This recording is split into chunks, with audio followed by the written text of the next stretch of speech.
Welcome back to Well, That's Interesting. It sounded crazy at first, but if you think about it, it makes sense edition. Today is episode 252. We now know why alligators eat rocks and where the potato came from. It's the love child of the tomato.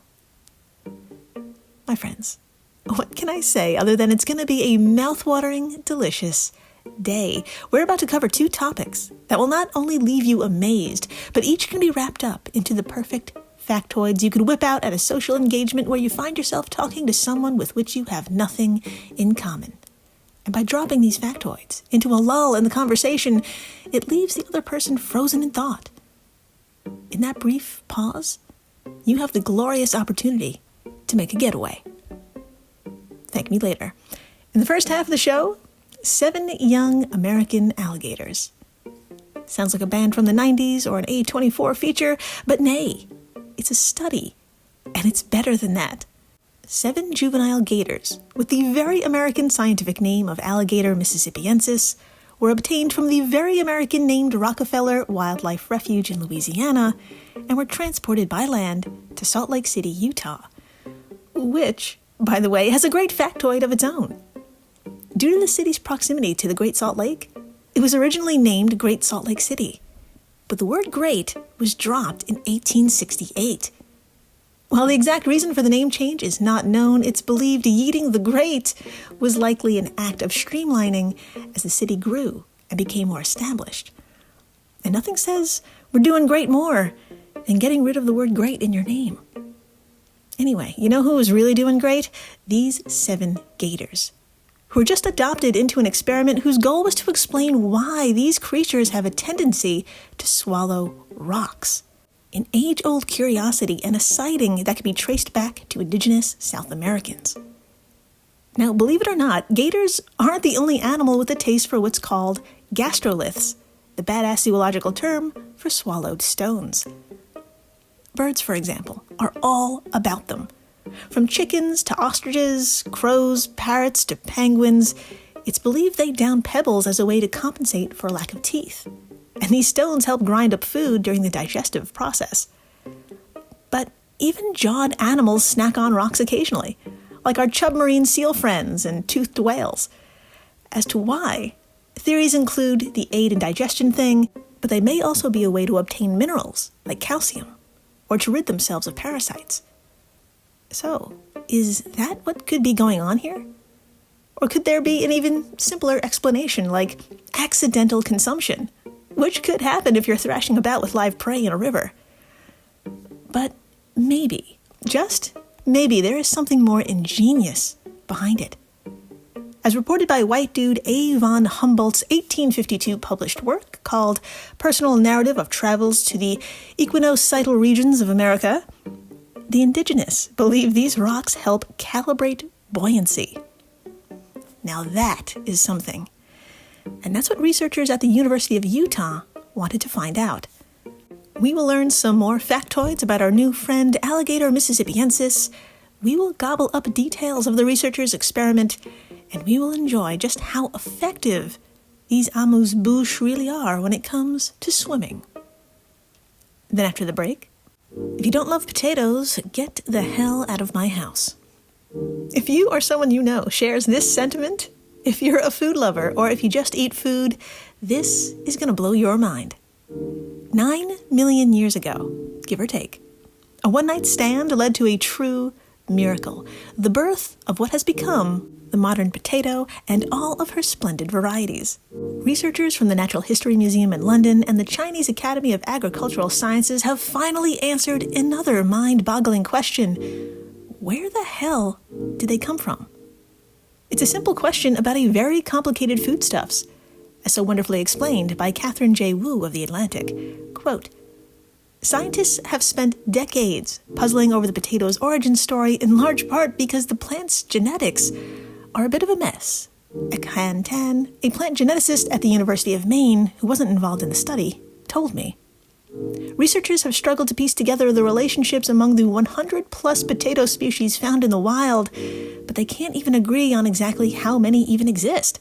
And when they tried to orient the potato in its larger family, the nightshades, which includes tomatoes, eggplants, peppers, and tuberosum, they found mixed clues. Some evidence has seemed to point to potato being a tomato derivative. Large stretches of their genome resemble each other, and the two crops are similar enough that they can be grafted together into a plant that produces both foods. End quote. I had to look into this. And yeah, it exists. It's a little bugger called the tomtato or the pomato, and I have a wild photo of it over at the socials. Okay, back to the quote. Quote, other patches of the potato genome looks more similar to that of tuberosum, which bears flowers and underground stems that are far more potato-esque than anything that the tomato sports. We couldn't resolve the contradiction for a long time, said Ziyang Zhang, a biologist at the Chinese Academy of Agricultural Sciences and one of the paper's lead authors, end quote. Well, that long time has ended, and girl, it took a long fucking analysis to do so. Lucky for us, we can cut to the chase. We will travel back millions of years in time to find out who did what with whom. We will find out how in the holy hell two plants that have no way of forming anything like a potato can make one, and how a third chance element, the environment, helped take this single miracle potato baby to new heights. Hint, hint. In the meantime, hi, I'm Jill Chacha, and if this is your first time listening, welcome to the flock, my starchy business goose. To begin, I want you to get real comfortable and to let your guard down because we're about to cuddle up next to a 12-foot-long, 1,100-pound creature, and that's on the small side. Of course, I'm talking about the magnificent, large crocodilian reptile native to southeastern United States, Alligator mississippiensis, or, as it's lovingly called around these parts, a gator. And my friends, these gators are no stranger to this chunk of the country, including what is now Florida, Louisiana, Mississippi, Alabama, Georgia, South Carolina, North Carolina, Texas, Arkansas, and Oklahoma, a group I like to call... It's believed the gators we recognize today have been basking and live-laugh hunting these areas for 2.5 million years. And we know this because fossils identical to the existing American alligator have been found here throughout the Pleistocene era, which began at that time. Speaking of looks, they are nearly black in color, with prominent eyes and nostrils atop a large, flat, long head. They also sport visible teeth along the edge of the upper jaw, which contains about 40 of their 80 teeth. And because I cannot pass up a toothy fun fact, here you go. Alligators frequently lose and replace their teeth about once every year, so they can go through over 2,000 teeth in their lifetime, which is about 50 years in the wild. Now that's impressive, but it's a distant second to the fact that the adult American alligator holds the record of strongest laboratory-measured bite of any living animal. Conversely, but still not recommended, you can hold their jaws closed with your hands or with tape when captured, as the muscles opening the alligator's jaw are quite weak. And if you do happen to get that close, you'll notice very quickly that on average, males expand to 10 to 15 feet in length and can weigh as much as half a ton or 1,000 pounds, with females clocking in just under this. And although she may be a smidge smaller, she's quite a protective mother who handles her hatchlings with white glove service. According to National Geographic, she'll guard her eggs until they're ready to hatch.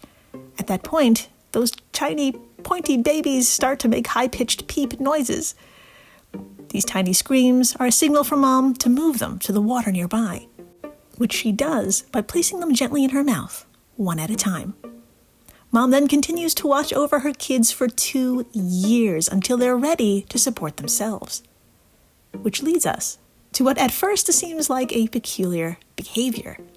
The presence of stones, aka gastroliths, in the abdomen of fossil crocodilians was first scientifically recorded in 1831 by Geoffroy Saint-Hilaire. But the indigenous have reported witnessing gators taking in a rock or two for millennia, and their theories as to why are nothing short of genius for a gator. In sum, the rocks might act as an aid to keep gators submerged for longer periods, and thus help extend their hunting time underwater. To no one's surprise, testing this theory with hungry, wild alligators has rarely occurred. I mean, who in their right mind would round up a group of ancient members of the crocodilian family for a food experiment? And even if you did, how are you going to get them to eat rocks on command? Because asking nicely will probably get you nowhere. You would need meticulous preparation. And certainly you would need to really think every step through, as one mistake can lead to one big whoopsie-daisy. Who would answer such a dangerous call? Enter biologist T.J. Uriona and colleagues at the University of Utah who hitched up their pants and simply muttered the word industry, the official state motto. Living up to the slogan, TJ and the gang first got their hands on Alligator mississippiensis by going right to the source, the Rockefeller Wildlife Refuge, located as far south in Louisiana as you can get. This massive sanctuary runs along the Gulf of Mexico for 26.5 miles, and as such, is nationally and internationally known for its pioneering wildlife, fisheries, and wetlands research. If anyone has gators to donate, it's this refuge. The team, however, didn't think any old gator would do, and thought it was best for everyone involved to handle juveniles for this kind of experiment. After gathering up 7 kiddos with an average weight of a scant 13 ounces, the animals were moved by ground transportation to the University of Utah, where some fancy-ass digs awaited. Upon arrival, the gators were housed MTV style, each given a single room maintained at a steady, comfy 77 degrees Fahrenheit or 25 degrees Celsius. Inside the room, like MTV, they had access to basking platforms where they could expose their naked bodies to warmth, and they could experience a controlled light-dark cycle every 12 hours. Their food was provided as well, according to the team's study, revealingly called Lithophagy Prolongs Voluntary Dives in American Alligators. Missouri crocodilian diet pellets were available as snacks. And I had to look that up. Wouldn't you know it, y'all? You can get this for your own crocodilian right the fuck now. You can get like a 33-pound bag for $50, and that is a bargain when you're dealing with something that has no qualms about eating you if there are no other options. All you gotta do is sprinkle a few of these 2-inch-long pellets into water and voila, you're good to go. Now, this was not a commercial. I was just curious how the fuck you feed an alligator. There's a market for everything. Anyway, back to the experiment, which, after gathering the gators and setting them up and getting them all cozy, it entered the next phase, making sure no gastroliths already existed in their stomachs. And this, you might want to take a seat for. My friends, again, like MTV, gastric lavage was used to remove any stones the animals had ingested while at the refuge. This is just a fancy way of saying stomach pumping, where a tube goes into the mouth and down into said stomach to remove all of its contents. Now, what a day that must have been. It wasn't noted what else they found in there, but if you're a long-time member of the flock, then you know. It really could be anything, including an 8,000-year-old artifact, which is a true story we covered way the fuck back in 2022. Well, once all the gators were pumped, they were then radiographed/x-rayed to double-check all stomachs were empty. In the clear, the experiment can move on to phase 3, fasting for 48 hours. And this was all to make certain these little guys were more than enthusiastic to hunt when the time was right. 2 days later, the juveniles were placed in what was called a diving arena, which, as you guessed it, just like MTV, was a glass aquarium. A 284-liter pool filled 3/4 full with water and nothing else. No pellets, no nibbles, no nothing. But the gators didn't know that. They were to explore and find out on their own by diving. Outside the aquarium was a researcher with a keen eye and a stopwatch, keeping tabs on the animals who had a total of 30 minutes of individual pool time.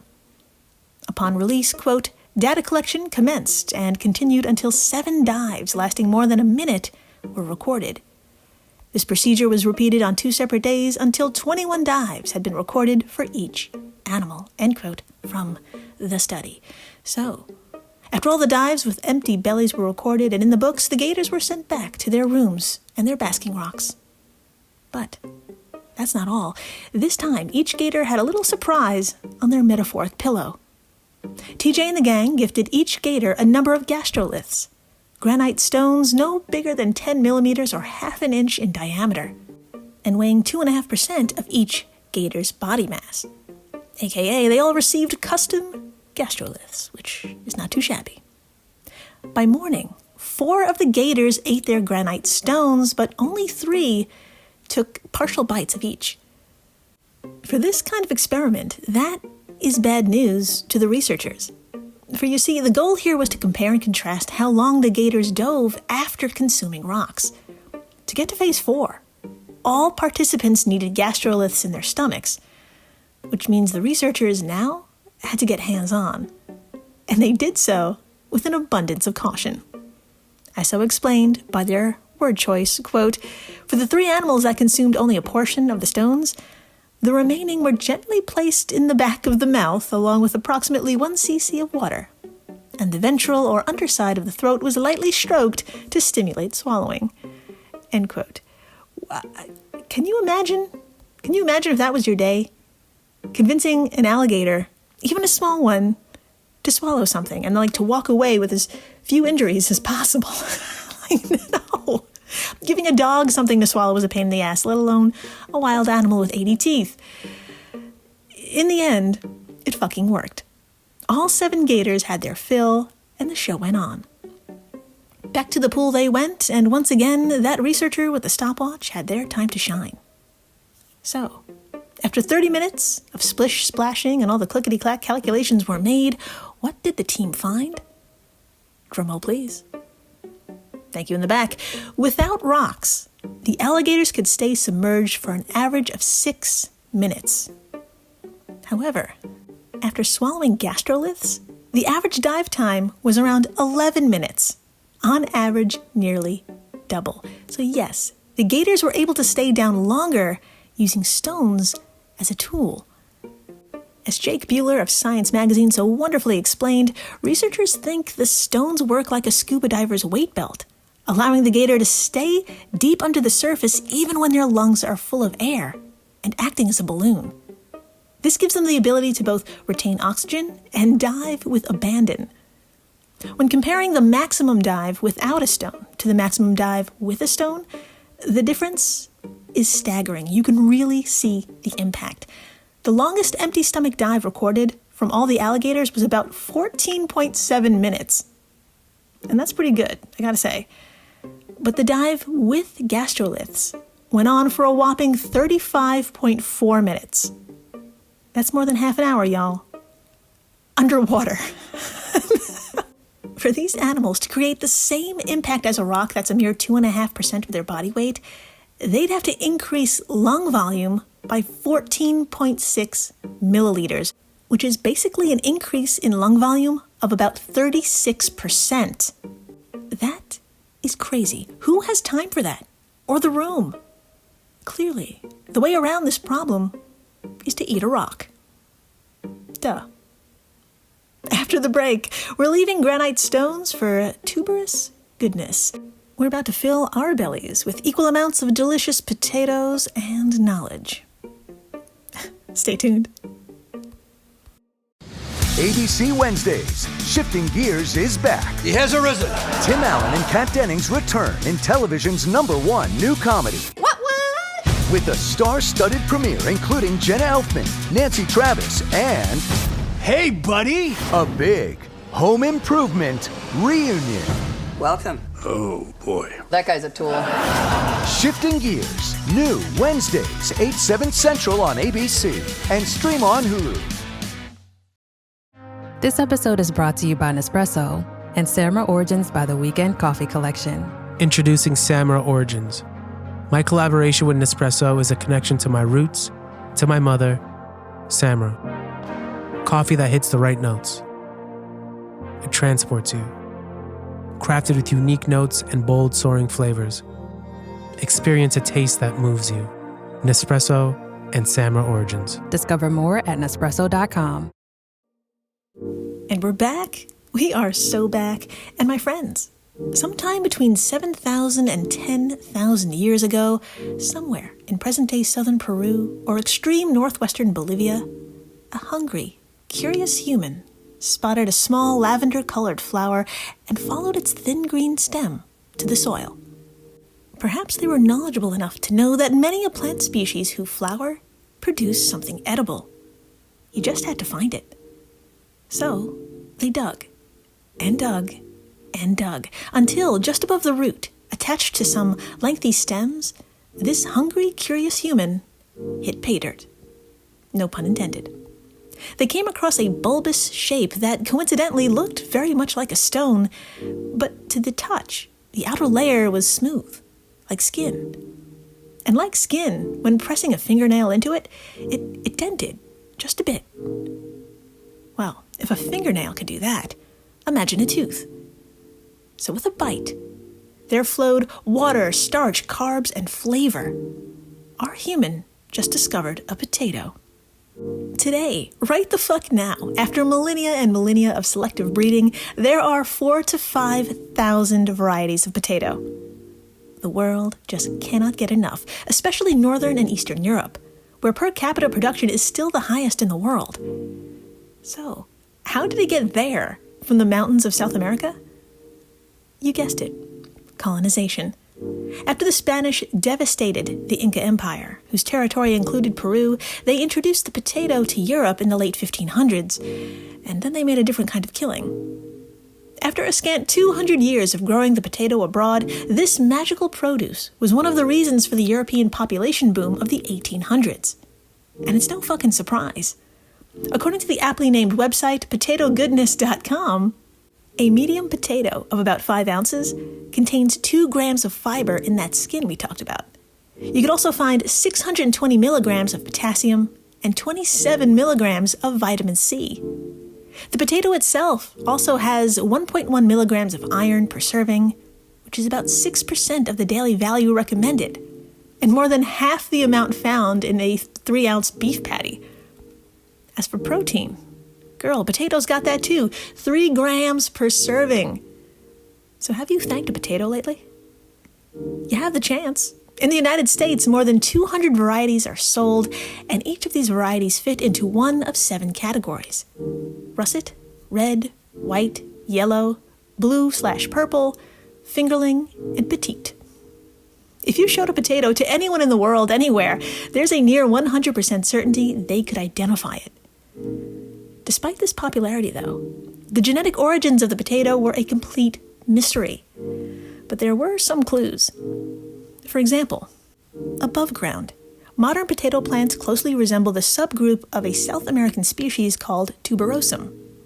And if you drop whatever tuber you're holding right now and pick up your phone to tap on today's post, you'll see a side-by-side comparison of tuberosum and a Solanium tuberosum, a potato plant. The stem and the leaves are nearly identical, but below the surface, where the roots are, you can see where the two have their differences. Tuberosum has roots, and coming out of the roots are bare stems. But Solanum is popping off. Each of those stems coming out of the roots is giving potato.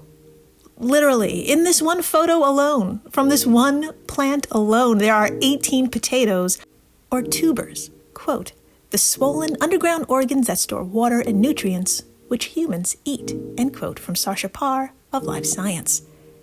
Whatever genetic clickety-clacks had been performed, however, potatoes appear to be more closely related to tomatoes, as both fall under the shared genus Solanum. You heard me, a tomato. So what the fuck is happening here?